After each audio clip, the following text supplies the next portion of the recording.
pour votre présence et nous bénissons l'Éternel pour son serviteur qui a accepté que nous puissions être associés à ce programme ensemble avec l'administration. Que Dieu continue à le bénir. Bien-aimés dans le Seigneur, nous allons partager, nous allons prier. Aujourd'hui, nous avons comme sous-thème « Vous ne combattrez pas ». Dans cette bataille, ce combat n'est pas à vous. Vous n'aurez pas à vous battre. Bien-aimés dans le Seigneur, lorsque je lisais ce thème, je pensais à autre chose.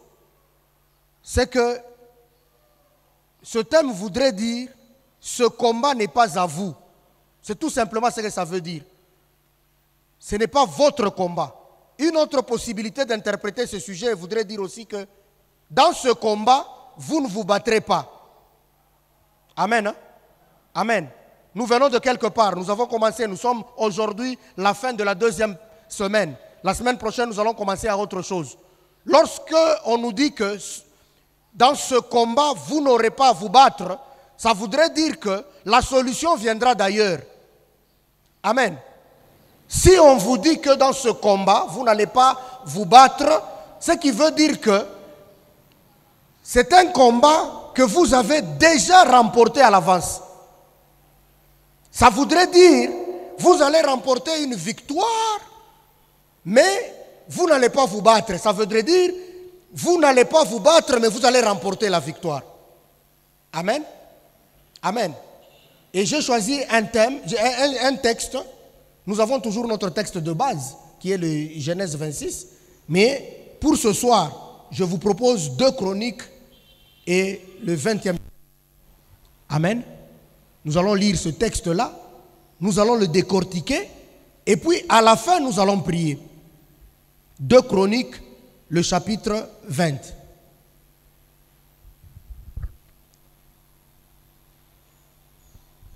Nous allons lire.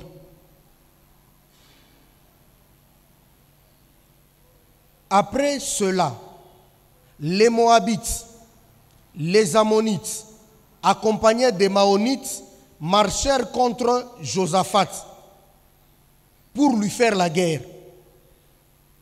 On vint annoncer à Josaphat: une foule nombreuse s'avance contre toi depuis l'autre côté de la mer, depuis la Syrie, et ils sont déjà à Atsaton Tamar, c'est-à-dire à Nen-Guedi. Josaphat eut peur et décida de chercher l'Éternel. Il proclama un jeûne pour tout Juda. Les Judéens se rassemblèrent pour supplier l'Éternel. C'est même de toutes les villes de Juda que l'on vint pour chercher l'Éternel. Josaphat se tint debout au milieu de l'assemblée de Juda et de Jérusalem, dans la maison de l'Éternel, devant les nouveaux parvis, et dit: Éternel Dieu de nos ancêtres, n'est-ce pas toi qui es le Dieu du ciel? Et n'est-ce pas toi qui domines sur tous les royaumes des nations? N'est-ce pas toi qui détiens la force et la puissance? Toi à qui personne ne peut résister? N'est-ce pas toi notre Dieu qui a dépossédé les habitants de ce pays devant ton peuple, devant Israël, et qui l'a donné pour toujours à la descendance d'Abraham, ton ami? Ils l'ont habité et ils t'y ont construit un sanctuaire en l'honneur de ton nom, en disant: si un malheur nous atteint, que ce soit l'épée, le jugement, la peste, la famine, nous nous présenterons devant ce temple et devant toi, car ton nom réside dans cette maison. Nous crierons à toi du fond de notre détresse, et tu nous écouteras et tu nous sauveras. Voici maintenant les Ammonites, les Moabites, ainsi que les habitants de la région montagneuse de Séhir. Tu n'as pas permis aux Israélites de pénétrer sur leur territoire quand ils venaient d'Égypte. Et en effet, ils ont fait un détour et ne les ont point détruits. voici, les voici qui nous récompensent en venant nous chasser de ton héritage. C'est lui que tu nous as donné, notre Dieu. Ne vas-tu pas les juger? En effet, nous sommes sans force devant cette foule nombreuse qui vient nous attaquer. Et nous ne savons que faire, mais nos yeux sont sur toi. Si vous êtes dans une Bible qui est la vôtre, soulignez cette phrase. Mais nous ne savons quoi faire, mais nos yeux sont sur toi. Amen. Amen. Je saute 13, 14, je m'en vais sur 15. Jacaziel dit, soyez attentifs, vous tous Judéens et habitants de Jérusalem. Et toi, roi Josaphat, voici ce que vous dit l'Éternel. N'ayez pas peur. Ne vous laissez pas effrayer devant cette foule nombreuse, car ça ne sera pas vous qui combattrez, ça sera Dieu. Vous pouvez aussi souligner ça. Amen. Je vais sauter là-bas, je vais revenir vers le 17 plus tard. Amen. Nous sommes devant une histoire vraie. Nous sommes devant Josaphat. Josaphat, il se retrouve qu'il a l'information qu'il y a 3 nations parmi ses voisins qui complotent pour venir l'attaquer. Ils sont sur le point de l'attaquer. Et lorsque vous remontez vers le verset 2e, il est dit, on vint annoncer à Josaphat. Josaphat a eu l'information. La Bible dit, Josaphat, au verset 3, Josaphat eut peur. Bien-aimés, nous allons parler de Rehoboth dans ce séminaire. Nous allons parler que Dieu combattra pour nous. C'est bon. Mais nous avons besoin de comprendre comment cette formule fonctionne. La Bible dit, Josaphat eut peur. Bien-aimés dans le Seigneur, il nous faut prendre conscience de notre situation. Josaphat comprit que la menace est grande. Josaphat a compris que 3 nations, 3 ennemis se coalisent pour l'attaquer. La Bible dit, Josaphat a eu peur. Bien-aimés dans le Seigneur, devant certaines situations, nous sommes hommes comme Josaphat. Nous sommes humains. Nous avons un sentiment de peur. Nous avons un sentiment d'incertitude. Il ne faut pas qu'on fasse semblant. Nous ne devons pas faire semblant. Nous avons 2 types d'hommes. Il y a certaines personnes, lorsqu'il est devant une situation, ils donnent l'impression que ce n'est pas un problème. Mais au fait, au-dedans de lui, il est conscient que ça, c'est une situation. Mais nous avons d'autres qui sont des inconscients.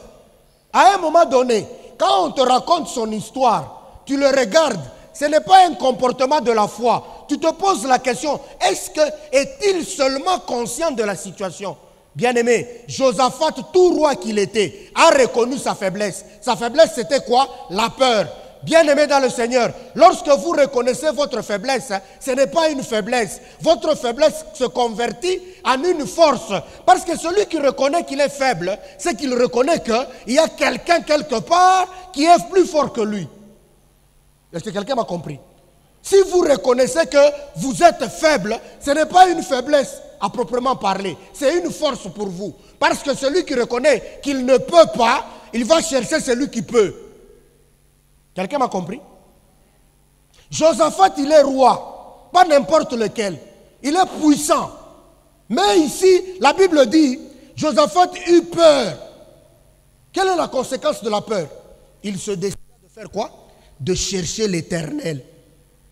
Celui qui reconnaît ses limites, celui qui reconnaît ses incompétences, obligatoirement cherchera à se ressourcer vers celui qui est plus compétent que lui. Amen. Dans le ministère, l'homme de Dieu qui reconnaît ses limites va recourir à la source de son ministère pour se ressourcer. Et ça, ce n'est pas une faiblesse. Est-ce que nous sommes ensemble? Votre situation, vous devez en être conscient et reconnaître que vous, en tant qu'homme, vous êtes limité. Vous, en tant qu'homme, vous n'êtes pas capable. Vous avez des incompétences, des inaptitudes pour que vous recouriez à l'Éternel. La Bible dit, Josaphat eut peur et se décida de chercher l'Éternel. Ça voudrait dire quoi, bien-aimé dans le Seigneur? Josaphat a compris que dans cette situation ici, je n'ai pas une autre formule. L'unique formule que j'ai, c'est qui? C'est Dieu. Bien-aimé dans le Seigneur, Josaphat était roi. Il s'est décidé de l'Éternel. Et toi là, et moi, nous sommes comme nous sommes là. C'est-à-dire que sans ressources, si on regarde l'argent que nous avons, c'est insignifiant si cette question demande de l'argent. Donc c'est par orgueil, aveugle d'ailleurs, que nous nous tapons la poitrine. Or, à vrai dire, la situation est grave. Quelqu'un me comprend? Bien-aimé dans le Seigneur, lorsque nous prenons conscience de nos limites, nous allons recourir à Dieu. Josaphat, tout roi qu'il était, il a recouru à Dieu. Bien-aimé dans le Seigneur, la Bible dit, il se décida de chercher l'Éternel.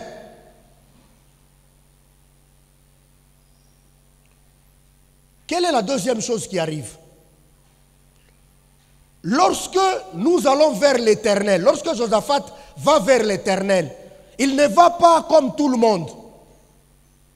Amen. Hein? Amen. Il ne va pas comme tout le monde. Il va comme quelqu'un qui s'appuie sur l'Éternel. Amen. Bien-aimé dans le Seigneur, parler à Dieu révèle deux choses. Nous avons deux types de chrétiens. Les chrétiens qui vont parler à Dieu comme s'ils étaient en train d'informer Dieu. Ça veut dire, Seigneur, je vais me marier le mois prochain. Je sais que ici, à Mbujimaï, c'est toujours compliqué. Mais je sais que je vais me marier. Et puis nous allons voyager. Et puis il termine toute sa prière. Mais il y a quelqu'un d'autre qui va dire, Seigneur, au niveau où je suis, si toi tu ne me secours pas dans ce projet, je ne tiendrai pas. Amen. Nous avons compris les deux types de prières. Il y a l'un qui informe Dieu. Or, Dieu est omniscient, il connaît toutes choses. Il n'a pas besoin que tu lui dises que Nazobé là. Non, il sait que tu es malade. Il n'a pas besoin de ça. C'est dont Dieu a besoin. Il a besoin que tu lui démontres que tu ne comptes que sur lui pour intervenir. La Bible dit, Josaphat se décida de chercher l'Éternel. Et quand vous lisez la suite du texte, vous allez comprendre que lorsque Josaphat se retrouve au milieu de l'assemblée, il commence à parler à Dieu. J'aime bien cet homme, de la manière dont il parle à Dieu. Là même Dieu, il s'est retrouvé lui-même en difficulté de ne pas intervenir. Par exemple, suivez, il dit ceci, n'est-ce pas toi, le Dieu du ciel et de la terre? Il reconnaît déjà que le Dieu vers lequel il est parti, c'est celui-là qui maîtrise et le ciel et la terre. Or, toutes les trois nations qui veulent l'attaquer habitent où? Ils habitent la terre. Il continue, il dit, ce n'est pas toi qui es celui-là qui domine sur les royaumes. C'est-à-dire, il reconnaît que Dieu n'est pas seulement le Dieu qui domine sur Juda, dont il est roi. Il reconnaît aussi que le même Dieu, il est en train de régner aussi sur les nations ennemies. Bien-aimés dans le Seigneur, lorsque nous allons vers Dieu, et ici, tout ce que Josaphat dit, ce sont les promesses de Dieu. C'est Dieu qui avait dit et qui avait promis. Bien-aimés dans le Seigneur, quand nous entrons en prière avec Dieu, lorsque nous sommes dans une situation difficile, nous ne rapportons pas les paroles de notre Père. Nous ne rapportons pas les paroles de notre mère, de notre pasteur, non. Nous rapportons la parole de Dieu et les promesses que Dieu avait faites. C'est à cela que Dieu se retrouve lié. Il ne se retrouve pas lié par votre coutume, par les pratiques de votre famille. Il ne se laisse pas intimider par la conjoncture économique en RDC. On ne recrute plus. Ça ne l'intéresse pas. Ce qui intéresse Dieu dans ta situation, c'est ce qu'il a dit. Voilà pourquoi aujourd'hui, moi, je n'encourage pas les gens qui n'ont la parole de Dieu que sur leur téléphone. Ça, ce sont des faux chrétiens. Donc, vous devez avoir votre parole de Dieu sur votre tablette, c'est bon, mais vous devez l'avoir en dur. Pourquoi? Parce que là, vous pouvez assurer, vous pouvez souligner, vous pouvez surligner. Moi, j'ai 3 versions en dur. Les promesses de Dieu, il faut savoir les lire, les comprendre et les approprier. Ah, français, c'est les approprier. Voilà. Donc il faut savoir personnaliser. Ah, voilà le terme. Personnaliser les promesses de Dieu sur ta propre situation. C'est comme ça que cette formule marche. Sinon, nous allons prendre 21 jours de prière, nous allons prendre 40 encore. Si toi, tu n'as pas encore individualisé les promesses de Dieu dans ta propre vie, tout ce qui est dit ici, ça sera de l'histoire. Tu seras un biographe. Tu vas commencer à raconter. En 2019, nous avions eu un séminaire. En 2021, nous en avons eu un autre. Non, non, nous ne sommes plus à cette époque-là. Nous sommes à l'époque où la parole faite chair porte maintenant les fruits dans ton corps, dans ta vie. Lorsque les cellules sont malades, tu prends une promesse de Dieu sur la guérison, comme la baume de Gad. Tu t'appropries cette parole-là. Et alors, cette parole se convertit. Elle quitte le spirituel, elle devient physique. Voilà pourquoi quelqu'un qui dit que le faible dise « Je suis fort ». Que le malade dise « Je suis guéri ». Pourquoi? Parce que la promesse cesse d'être une histoire de la Bible, une histoire du passé, mais qu'elle devient vivante et chère. Bien-aimé dans le Seigneur, je continue avec ce que Josaphat dit. N'est-ce pas toi qui détient la force et les puissances et personne ne peut te résister? Bien-aimé dans le Seigneur, j'ai aimé Josaphat. Quand vous lisez ici, il explique que lorsque nos ancêtres ont quitté l'Égypte, amen, hein? Lorsque nos ancêtres ont quitté l'Égypte, c'est toi Dieu qui leur avait dit de ne pas s'attaquer à ces nations-là. Amen. C'est toi qui avais dit à nos pères que quand vous serez en train de partir, n'attaquez pas ces nations-là. Ils ont même pris un détour. C'était une manière de dire quoi? Mais Zalakate, nous t'avons obéi. Nos ancêtres t'ont obéi. Nous n'avons pas attaqué ce peuple-là par obéissance à ta parole. Et c'est le autre comme Bazoba. Parce que nous t'avons obéi. Mais pour ça, bien-aimé dans le Seigneur, il fallait connaître les promesses et connaître ce qui s'est réellement passé autrefois. Pour quelqu'un qui ne connaissait pas l'histoire, il ne pouvait pas évoquer ça comme argument. En fait, il était en train de dire à Dieu, Dieu, est-ce que c'est notre obéissance? Nous sommes donc victimes de notre obéissance à ta parole? C'est ça que ça veut dire. Bien-aimé dans le Seigneur, l'obéissance. Nous sommes revenus plusieurs fois pour que toutes les promesses se réalisent. Il y a une seule chose, c'est avoir la foi dans les promesses, mais aussi l'obéissance. Josaphat a compris ici. Il est en train de rappeler à Dieu, Dieu, donc tu veux dire que c'est parce que nous t'avons obéi qu'aujourd'hui tu nous as interdit de les toucher. Mais aujourd'hui ils se retournent contre nous.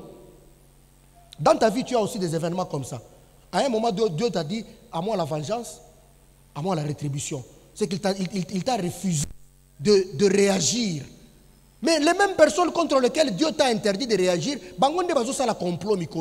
ils sont là en train de comploter pour te détruire. Fais comme Josaphat. Dieu, n'est-ce pas toi qui m'avais dit à toi la vengeance et à toi la rétribution? Mais comment explique-t-on que les mêmes personnes que tu m'as interdit de toucher, ce sont ceux-là qui complotent contre moi? Et pour cela, il faut connaître la parole, et la bonne, et l'appliquer à ta vie. Bien-aimé dans le Seigneur, toutes les promesses qui sont dans la Bible ici, j'ai lu un commentateur qui en parle, qui dit qu'il y en a près environ 8000. Non, non. Moi, chaque jour, selon mon problème, je vais en trouver une. Et je l'applique, je la confesse dans ma vie. Sur la question et sur le problème réel. Mais les promesses, tu les auras où? Si tu n'as pas la méditation de la parole. Si tu ne connais pas les promesses de Dieu consignées dans la Bible. Comment?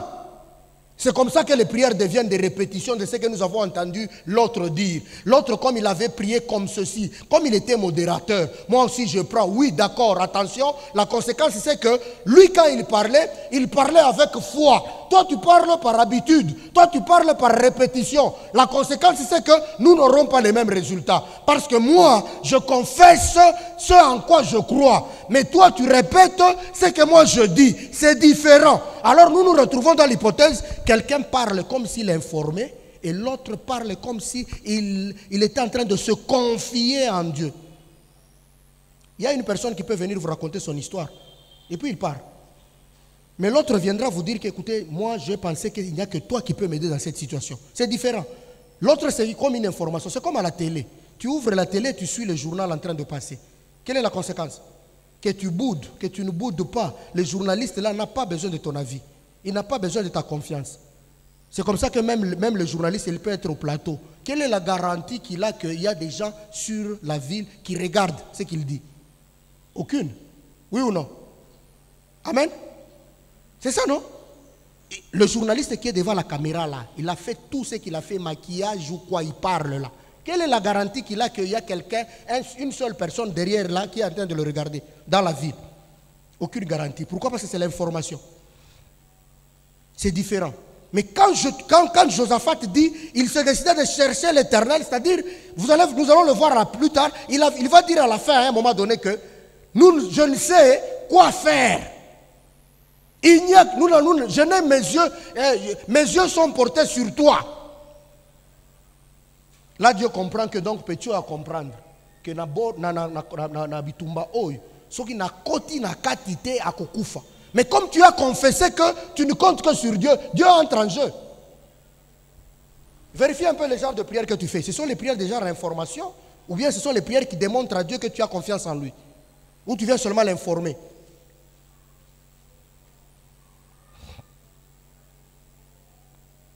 Bien-aimé dans le Seigneur, il remonte même à la prière que Salomon avait faite lorsqu'on était en train de faire la dédicace du temple. Il dit, toi tu avais dit que si quelqu'un vient, lorsqu'il y a la peste, lorsqu'il y a ceci, tu vas le délivrer.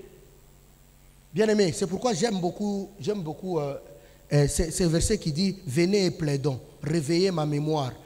On n'a pas dit que Dieu oublie, non. Dieu, il veut s'assurer que tu connais bien tes droits. La Bible dit, un enfant n'est pas différent d'un esclave pour autant qu'il ne connaît pas ses droits. C'est-à-dire quoi? Toi, tel que tu es là, il y a un certain nombre de provisions pour toi. Si tu te comportes comme un esclave, tu vas dormir affamé, la provision sur la table. Mais si tu te comportes comme l'ayant droit de la maison, tu sauras où trouver quoi. Moi, je connais où trouver quoi dans la parole de Dieu. Mais si toi, tu te comportes comme étant un étranger dans la maison de Dieu, tu attendras pour qu'on vienne te servir. Bien-aimé dans le Seigneur, c'est-à-dire qu'ici, Josaphat va puiser dans ce que Dieu avait dit.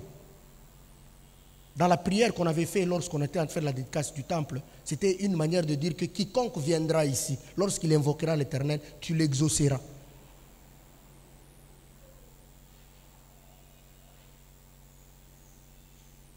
Bien-aimés dans le Seigneur, je crois que je vais aller un peu plus vite pour que nous arrivions sur le sujet du jour et que nous puissions prier. Bien-aimés, lorsque nous lisons la suite, la Bible dit, pendant qu'ils étaient en train de prier, voici la parole de Dieu qui arrive. Le Saint-Esprit se reposa sur Jacaziel, fils de Zacharie, à qui il dit ceci. N'ayez pas peur. Ne vous laissez pas effrayer devant cette foule nombreuse, car ça ne sera pas vous qui combattrez. Bien-aimés dans le Seigneur, quelquefois, nous pensons que les promesses de Dieu tardent. Amen. Hein? Amen. Mais vérifions aussi les combats dans lesquels nous nous trouvons et nous demandons le secours de Dieu. Est-ce que Dieu nous a demandé de combattre? Est-ce que nous sommes là que Dieu nous a voulu? Parce qu'à un moment donné, tu te plains tellement de ce qui t'arrive dans la vie, même Dieu lui-même est étonné. Parce qu'il ne t'a pas demandé d'aller combattre. Lui, il a dit que lui-même combattra pour toi, mais toi, tu as pris des dispositions individuelles, par orgueil aussi, mais pour combattre toi-même. C'est comme ça qu'il te laisse. Bien-aimé dans le Seigneur, si nous devons analyser quel type de combat nous pouvons mener, il n'y a aucun combat que toi tu peux remporter, ni moi. Il n'y a aucun combat, si petit soit-il apparemment. Vous vous rappellerez de Josué. Aïe l'a démystifié. Pourquoi? Parce que Bitumba et Zalakanango et Molimo, c'est une affaire spirituelle. Nous ne savons pas toujours voir les contours, les détails d'une bataille. Il n'y a aucun combat que tu peux remporter seul. Il n'y a aucun combat que toi, tu peux t'engager seul et remporter. Non. C'est pourquoi la Bible dit ici, ce n'est pas vous qui combattrez. Mais quelquefois, nous sommes bloqués dans notre vie parce que nous nous sommes donnés nous-mêmes à nous battre dans des combats où Dieu n'est pas avec nous. Et puis finalement, nous disons, la promesse a traîné. Non, mais Dieu n'est pas avec nous. Dieu, il a dit, vous ne combattrez pas. C'est moi qui, gardez silence, c'est moi qui combattrai à votre place. Mais nous avons dit, Dieu, non, toi tu ne comprends pas. Moi-même, moi je suis fort. Tu ne sais pas. Dans ce combat ici de mariage, tu ne sais pas que moi j'ai déjà 15 ans d'expérience. D'ailleurs, je suis parrain. Ici, ça va encore. Nous sommes venus de certaines églises où les parrains font une compétition de parrainage. Je me rappelle qu'une fois aussi, il y a un couple qui est venu me dire, mais Bino Bozo, pourquoi? Parce que venez me prendre comme parrain. Ailleurs, le parrain, c'est un financier, c'est comme un bailleur de fonds. Ailleurs, c'est... Alors, les couples de l'église, quelque part, ils se considèrent par rapport au nombre de filleuls qu'ils ont. Non, moi j'en ai 12. J'ai déjà parrainé 12 couples. L'autre s'estime inférieur parce qu'il a 3. Mais bien aimé dans le Seigneur, dans le mariage, voici le secret pour les jeunes qui veulent se marier comme ceux qui sont dans le mariage. Le mariage, c'est une institution divine. Ça voudrait dire quoi? C'est Dieu qui a créé le mariage. Tout problème dans le mariage devrait avoir la solution seulement chez qui? Chez Dieu. Mais si vous allez chez le parrain, c'est comme ça que le problème ne se termine pas. Et puis vous commencez à vous lamenter disant que Dieu m'a abandonné. Parce que toi tu ne sais pas que cette bataille-là n'est pas ta bataille. C'est la bataille de celui qui a créé le mariage. Donc quand ça te complique là, rentre vers celui qui a créé le mariage. Dis-lui, oh Dieu, le mariage c'est ton institution, c'est ta propriété. C'est toi qui as créé le mariage. Moi je n'ai aucune solution à porter dans mon couple si ce n'est que la solution qui viendra de qui? De toi. Quand tu pries comme ça, la solution arrive. Mais quand toi tu t'estimes que moi je suis intellectuel, licencié en sociologie, j'ai fait la formation dans l'harmonie conjugale, je suis devenu le conseiller. Oh, bien-aimé, tu te trompes. Tu te trompes de combat parce que ce combat-là n'est pas tien. Tu es en train de te battre dans un terrain d'autrui. Et Dieu lui-même s'étonne que toi, tu te plains qu'il n'intervient pas alors qu'il ne te reconnaît pas là-bas. Bien-aimé, Isaac, s'il était descendu en Égypte, je vous ai dit, même toutes ces nations qui étaient en train de se disputer avec le puits, allaient remporter, je crois, au premier puits déjà. Isaac s'est retrouvé vainqueur parce qu'il s'est retrouvé là que Dieu voulait qu'il soit. Amen. Hein? Amen. Le combat que tu te bats pour livrer là, qui t'a dit de te battre? Parce que la parole dit que vous ne combattrez pas. C'est-à-dire quoi? Vous allez remporter une victoire dans une bataille que vous n'allez pas livrer. Ça veut dire quoi? Psaume 23 le dit clairement. Tu dresses une table devant moi en face de qui? De mes adversaires. Ça voudrait dire quoi? Il me dit, toi, assois-toi là, repose-toi là, moi je m'occupe des autres. Mais comment il s'est fait que tu prends des positions, des attitudes, comme si tu te battais? Amen. Amen. Quand la Bible dit, vous ne combattrez pas, ça sera Dieu qui va combattre. Mais nous prenons deux attitudes. La première attitude, c'est de combattre en lieu et place de Dieu. La deuxième attitude, c'est de livrer des faux combats. Des faux combats, par orgueil. Bien aimé, il y a des combats que nous ne remporterons pas. Un pasteur nous disait que toutes les montagnes ne sont pas à rabaisser, comme Jean-Baptiste le disait. Quand vous lisez, à un moment donné, les enfants d'Israël, ils ont fait beaucoup de tours autour d'une montagne. La Bible dit, Dieu leur dit que vous êtes restés trop longtemps à cette place-là, prenez le détour. Donc eux-mêmes ne se rendaient même pas compte qu'ils étaient seulement en train de faire ce qu'on appelle à Lingala le rond-point. Donc il y a certaines montagnes qu'il faut contourner, il y a certaines montagnes qu'il faut rabaisser. Donc toutes les batailles ne sont pas à livrer. Quelquefois, quand tu te sens que tu n'es pas capable de résister, dis seulement à Dieu, Sungangai, Awa, Bitumboy, Ngai na koko livrango te, parce que na zakanga na makasite. Bien aimé, Josaphat avait aussi une armée. N'oubliez pas, Josaphat avait aussi une armée. Donc Josaphat pouvait aussi, lorsqu'il a appris qu'on était sur le point de l'attaquer, il pouvait aussi organiser son armée, organiser une contre-attaque, une défense comme une attaque. Mais Josaphat a compris que Dieu, il est mieux que l'armée. Pourquoi? Parce qu'il est l'Éternel Dieu des armées. C'est lui qui a délivré Israël.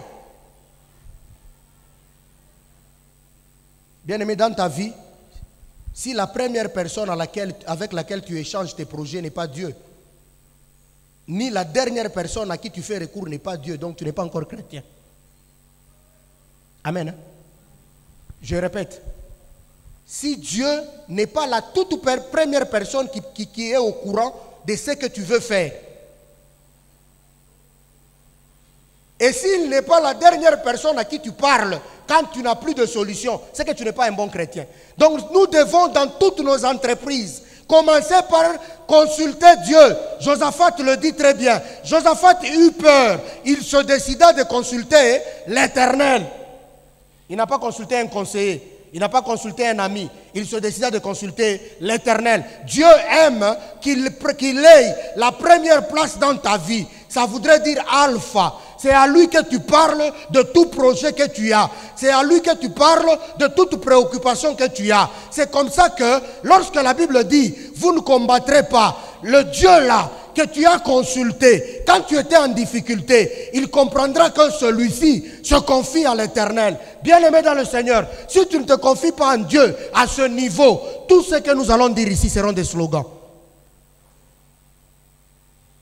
Mais comme Oméga aussi, il doit être la dernière personne, le dernier rempart. Tu auras parlé à tout le monde, tu n'auras pas de solution. Et c'est comme ça que le psalmiste dit, je lève mes yeux vers les montagnes, en train de chercher d'où est-ce que le secours viendra. Et il conclut lui-même, le secours me vient de qui? De l'Éternel, qui a fait le ciel et la terre. Ça voudrait dire, il a regardé à gauche et à droite qui pourrait le secourir. Il n'en a pas trouvé. C'est comme ça qu'il se confie à l'Éternel. Vérifions, bien aimé, sinon nous allons passer 2 semaines, 3 semaines, 1 mois dans le vide. À qui te confies-tu? À qui? Nous avons des chrétiens qui se confient plus en d'autres hommes plutôt qu'à Dieu.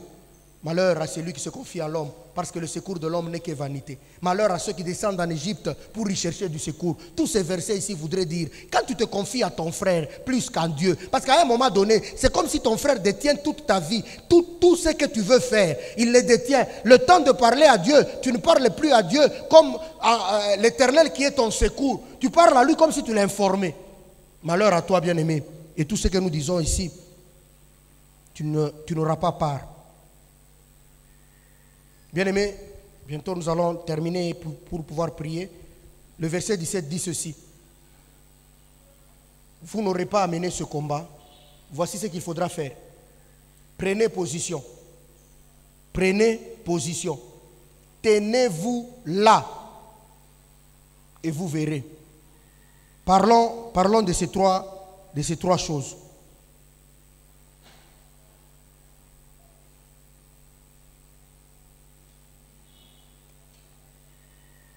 Louis II dit ceci, ne craignez pas, ne vous effrayez point. Sortez à leur rencontre et l'Éternel sera avec vous. Darby lui dit, ne craignez pas, sortez demain devant eux. Oui, sortez, tenez-vous là, plutôt. Il dit plutôt, tenez-vous là. Bien-aimés dans le Seigneur, la première des choses, c'est que c'est la position que nous prenons. Des fois, dans notre vie, notre attitude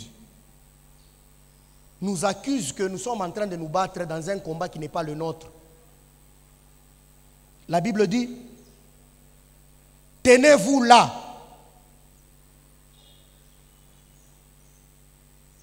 Tenez-vous là. Prenez position. Bien-aimés, notre attitude devra être de nature à laisser Dieu prendre le devant. Lorsque nous prenons le devant dans nos combats, c'est comme ça que Dieu, il attend à ce que nous échouons complètement bien pour qu'il vienne à notre secours. Parce que Dieu n'aime pas partager sa gloire. Des fois, quand nous nous confions en des hommes, Dieu nous laisse échouer. Pour que, si jamais il doit intervenir, que nous ne soyons pas en train de nous confondre, est-ce que c'est l'oncle, est-ce que c'est Dieu? Et vous vous rappellerez en Égypte, à un moment donné, les Égyptiens ont dit, ça, c'est le doigt de Dieu. Ça voudrait dire quoi? À un moment donné, il faudrait que Dieu se distingue de tout autre secours humain. Voilà pourquoi il demande, positionnez-vous là. Lorsque dans la prière de notre Père, la Bible dit, notre Père qui es aux cieux, que ton nom soit sanctifié. Ça voudrait dire que ton nom soit mis à part. Que ton nom ne soit pas confondable, si ça peut se dire, avec d'autres noms. Que ton nom soit au-delà, soit mis à part. Ça voudrait dire, hein, si l'oncle intervient, tant mieux. Si le papa est intervenu, tant mieux. Mais l'intervention de Dieu fera que le nom de Dieu soit sanctifié. Ça voudrait dire, soit mis à part. Bien-aimés, positionnez-vous. Voilà ce que dit ce verset-là. Il dit bien, présentez-vous. C'est ça ce que Louis II dit. Darby lui dit, présentez-vous. Mais d'autres versions disent, positionnez-vous. Bien-aimé, dans une bataille que tu ne livres pas, Dieu te demande une seule chose. Positionne-toi dans une position de nature à voir. Et vous verrez. Dans Exode 14, 13, la Bible dit, Moïse disait aussi aux enfants d'Israël, ne craignez point, restez en place, regardez. Dieu veut de temps en temps que nous soyons aussi spectateurs de la manière dont il nous délivre. Parce que quand tu vois comment Dieu te délivre, ta foi s'accroît, ta foi s'agrandit. Et tu peux maintenant confesser que j'ai vu. Quelle est ta position que tu prends dans cette question qui te préoccupe tant? Dans cette maladie-là, tes attitudes-là, sont-elles de nature à démontrer à Dieu que tu t'attends à lui ou tu t'attends à toi-même ou tu t'attends au médecin? Dans cette situation pour laquelle tu es en train de prier depuis que nous avons commencé ce programme, positionne-toi dans une position qui démontre que toi tu n'es rien. C'est Dieu qui délivre. Moïse pouvait aussi dire gardez silence et regardez quelle est la délivrance que l'Éternel va apporter. Voici la première chose. Je reviens encore, c'est question d'obéissance. Dieu dit, présentez-vous, tenez-vous debout. Dans une version anglaise, on dit, tenez-vous fermement debout. C'est pour dire, tenez-vous debout. Pas comme quelqu'un qui n'a pas espoir, pas comme quelqu'un qui n'a pas la force, mais comme quelqu'un qui croit que je me mets debout pour regarder. Comment est-ce que l'Éternel va me délivrer? Voilà pourquoi Moïse disait, les Égyptiens que vous voyez aujourd'hui, vous ne les reverrez plus. Mais je n'aimerais pas vous raconter. Tenez-vous debout et regardez ces Égyptiens-là que vous voyez. Bien-aimé, ta situation-là que tu traverses, tu ne la reverras plus. Mais Dieu veut une seule chose, que tu te mettes dans une position où tu reconnais que toi, tu n'es rien. Le secours est en train de venir ailleurs. Le secours vient d'ailleurs. Le secours, ce n'est pas toi qui apporte le secours. Ce n'est pas le médecin qui apportera le secours. Ce n'est pas le patron, le boss qui apportera le secours. C'est Dieu qui apportera le secours. Mais Dieu te demande une seule chose. Tiens-toi là. Et regarde. Bien-aimé dans le Seigneur, peut-être Dieu a constaté qu'au lieu de te tenir là et de regarder le secours qui vient de l'Éternel, tu t'es évertué toi-même à fournir des efforts pour tenter de trouver une solution. Bien-aimé dans le Seigneur, les secours, les efforts que tu fais, ce sont les efforts vains. C'est comme ça que peut-être tu perds le temps à livrer une bataille qui n'est pas la tienne, à livrer un combat qui n'est pas le tien. Et quand tu livres un combat qui n'est pas le tien, Dieu n'est pas dans cette affaire-là. Laisse Dieu tranquille, il ne faudrait pas le déranger parce que lui ne t'a pas demandé de combattre. Et comme toi tu es parti combattre, non, il ne faut pas accuser Dieu. Parce que nous, les chrétiens, nous sommes devenus spécialistes dans l'imitation. Comme l'autre avait fait ça, moi aussi je fais ceci. Même toi-même, tous les combats n'ont pas la même envergure. Voilà pourquoi certains aveugles, Dieu a parlé.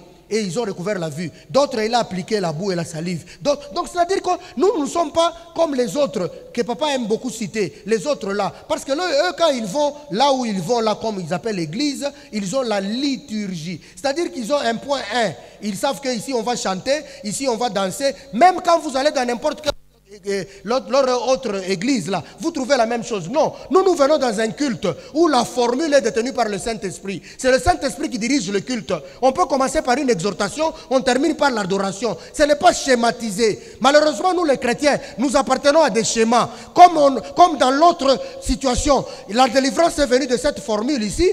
Dans ceci, la formule viendra de la même manière. Non, ce soir Dieu dit, gardez silence, tenez-vous là. Ce combat-là n'est pas à vous. Lorsque vous lisez la suite, moi-même je n'ai pas bien compris la suite. Dieu a fait qu'ils se sont entretués en désordre là. La Bible dit, lorsqu'ils se sont mis sur la muraille, ils ont vu des cadavres. D'où est-ce que la solution viendra pour ton problème? Ça, je ne sais pas.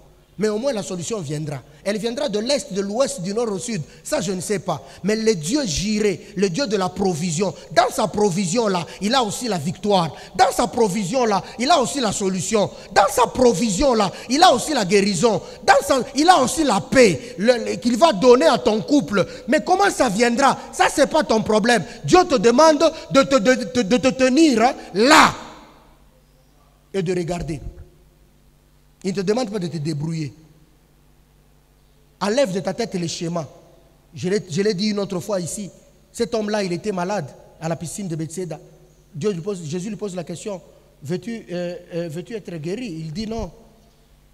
Je n'ai personne pour me jeter dans l'eau. Il était en train de rappeler à Dieu que non, voici la formule pour être guéri. Dans cette piscine ici, l'unique formule pour être guéri, c'est être jeté dans l'eau. Et attention, être jeté dans l'eau, ça ne suffit pas. Il faut y tomber le premier. Parce que quand tu tombes le deuxième, la puissance de guérison a disparu. C'est-à-dire que chaque jour, il y avait un seul malade qui rentrait à la cité. J'aime bien cette histoire. Ça me console, ça me réconforte de ne pas toujours imiter ou de ne pas schématiser Dieu.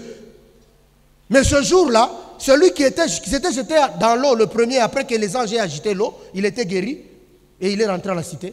Mais on a compris qu'il y avait une deuxième personne qui est rentrée à la cité qui a porté son lit. C'est toi, tu viens d'où? Il a dit non, je viens d'être guéri là-bas. Il dit non, non, toi tu dois être un fou. La guérison ici se fait par le fait de se plonger dans l'eau et de se mouiller. Toi tu es sec. Comment est-ce que tu peux nous dire que tu es guéri? Pourquoi? Nous sommes habitués aux formules et aux schémas. De la même manière que Dieu m'avait délivré dans cette situation-là, il va le faire de la même manière. Non, Dieu, il est souverain. Il est celui qui règne sur toutes choses. Je viens de dire que son nom est sanctifié. C'est-à-dire que son nom n'est pas mélangé aux stratégies humaines. Son nom est mis à part. Il peut nous délivrer de n'importe quelle manière. Et ici, il dit, Josaphat n'a pas compris qu'est-ce qui s'est réellement passé. Mais au moins de l'autre côté, Dieu a suscité des nations qui se sont bâties entre eux, là-bas. Et puis après, on a constaté seulement les cadavres. La Bible dit, et il se tourna la face contre terre pour adorer le Seigneur. Je veux que quelqu'un adore le Seigneur quand nous serons en train de terminer ce programme. Mais pour cela, tu as besoin de voir. Quitte les batailles qui ne sont pas les tiennes. Quitte les batailles qui ne sont pas les tiennes. Même les batailles qui sont les tiennes, ce n'est pas à toi de combattre. L'Éternel combattra pour toi. Mais l'Éternel qui combattra pour toi, il veut assez que tu aies une position, une attitude de foi. Non seulement de foi, mais de confiance. Non seulement de confiance, mais de confiance totale. J'insiste sur la confiance totale. Josaphat n'était pas quelqu'un qui était étranger à la guerre. Non, il n'était pas étranger à la guerre. Il a préféré commencer par l'Éternel en lieu et place de prendre l'armée. Et au finish, il n'a même pas utilisé l'armée.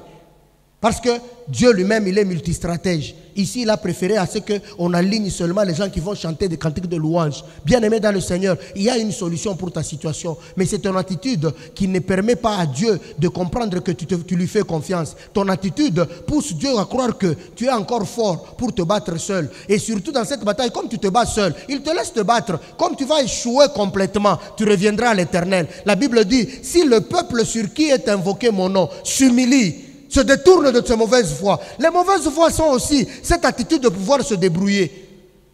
Moi, je suis un chrétien.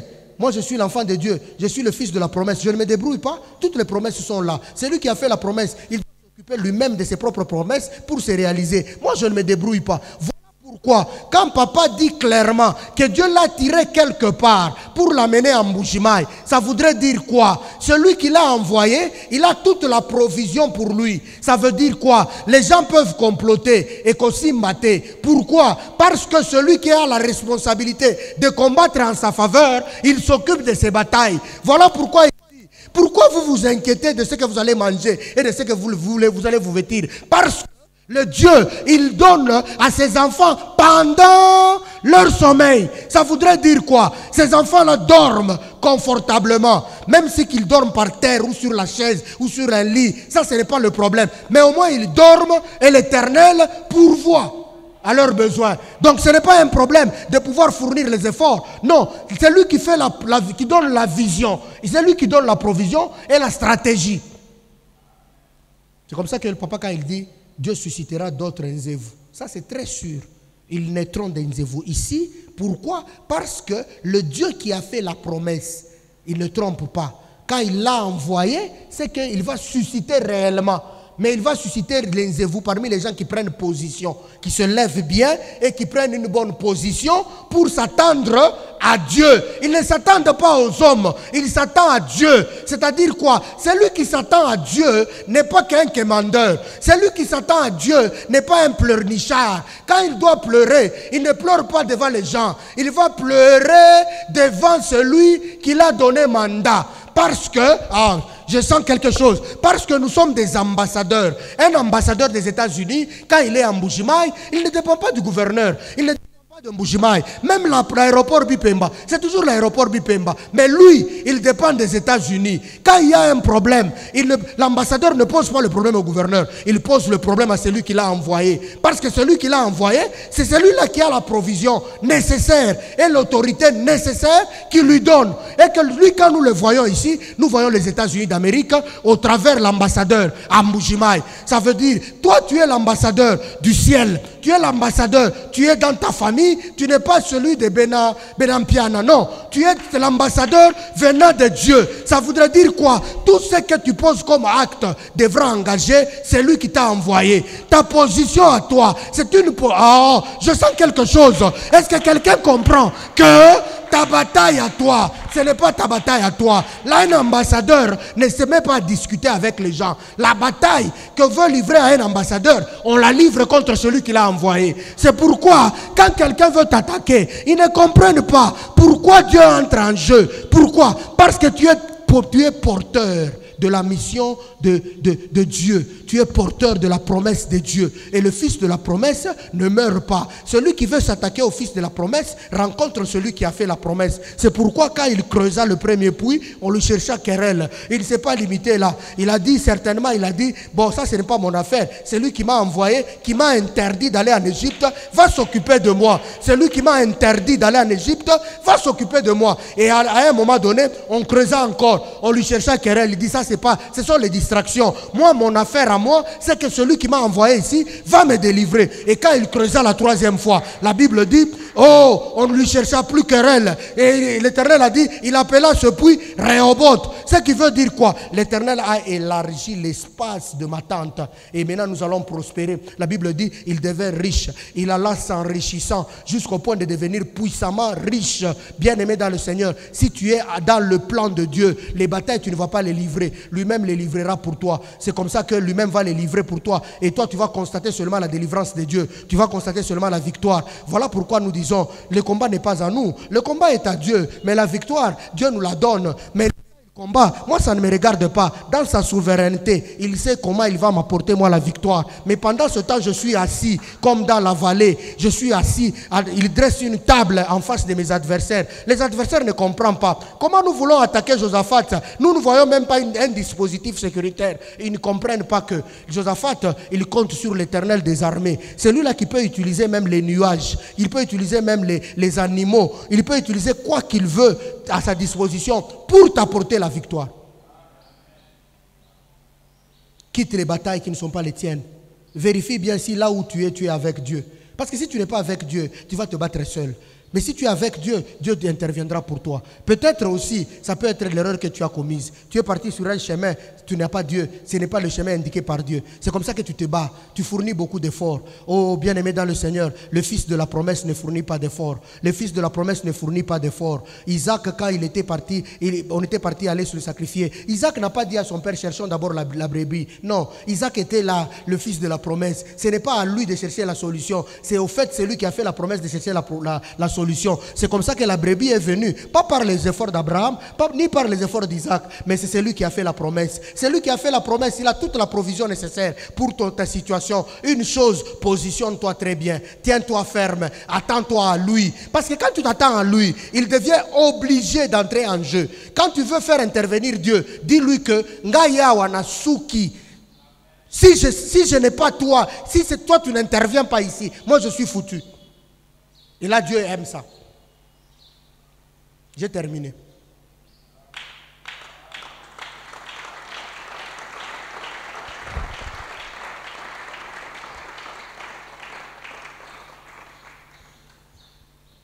Zamba makambwa minene, Zamba makambwa minene. Osalaka makambwelekela kaba. Zamba makambwa mine. O nzambo yo. Zamba makambwa minene. Zamba makambwa minene. Osalaka makambwelekela kabato. Zamba makambwa minene. Zamba makambwa kokamwa. Zamba makambwa kokamwa. Osalaka makambwe kamwisa kabato. Zamba makambwa kokamwa. Onzambo yo. Zamba makambwa kokamwa. O zamba makambwa kokamwa. Osalaka makambwe kamwisa kabato. Zamba makambwa kokamwa. O nzambo yo. Zamba makambwa kokamwa. O nzambe. Zamba makambwa kokamwa. Osalaka makambwe kamwisa kabato. Zamba makambwa kokamwa. De la même manière que tu as chanté que Nzamba kamwisa yo, de la manière dont il va te délivrer, Akamwisayo. Je prie le Dieu Oyakamwisa Kanae Batu.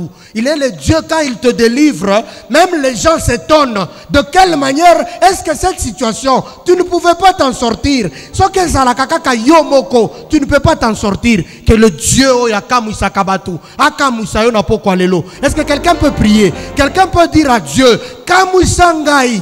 Na bitumboyo ezo telemela ngai na obundananga te na kobundananga te na telemi kaka pour que toi tu me délivres. Bien-aimé, prends la position qui te plaît. Si tu veux, tu peux te tenir debout.